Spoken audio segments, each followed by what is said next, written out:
Okay, the next team is number 7.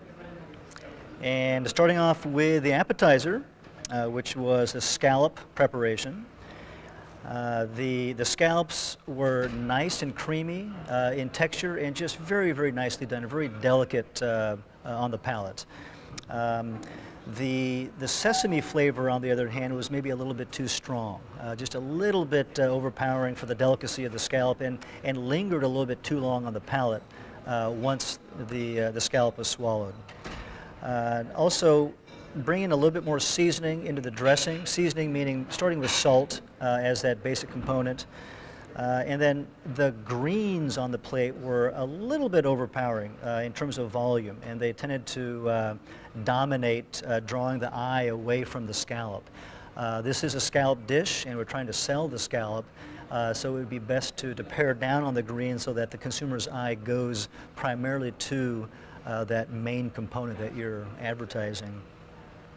And then the last detail on the greens, as you're taking the time to plate this dish, take just a few extra seconds to ensure that the greens are presentation side up rather than upside down, and those little things will come through to the consumer.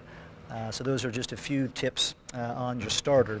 The entree, which was a salmon and chicken roulade.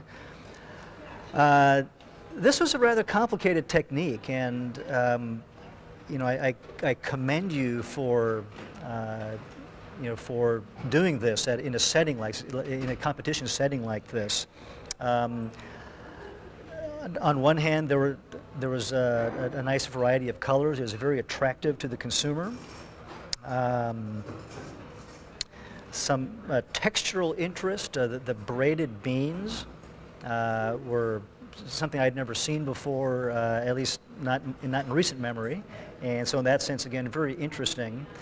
But also then a little bit too much manipulation on the plate. The roulade is clearly rolled and takes a lot of time and fiddling to assemble that. The braiding, of course, takes some time. And to eliminate one of those components, for example, the braided bean, and to let the eye focus on just one complex component and then simplifying the others, I think would bring a more relaxed feel to the plate. Moving on to the dessert, the crispy wonton delight. The wonton skins can be a challenge to work with because they often maintain a chewiness, and this was kind of an interesting combination here where the surface was indeed crispy, but on the other side of that, the inside of that wonton skin, it was chewy. And so the net result was a rather indistinct texture, and again, a loss of the crispiness that I was hoping for after reading the menu description. And then also here we have arguably too many components on the plate. We have tropical components in the way of the pineapple and the banana, as well as blueberries and marionberries, reflecting this temperate climate zone of the Northwest. And perhaps to go one way or the other, but not necessarily combining all 4 of these fruits on one plate would be a more restful for the palate. Also, if we can back off on the quantity of food on the plate just a little bit, I think that'd be a little bit more appealing as far as this last meal course is concerned.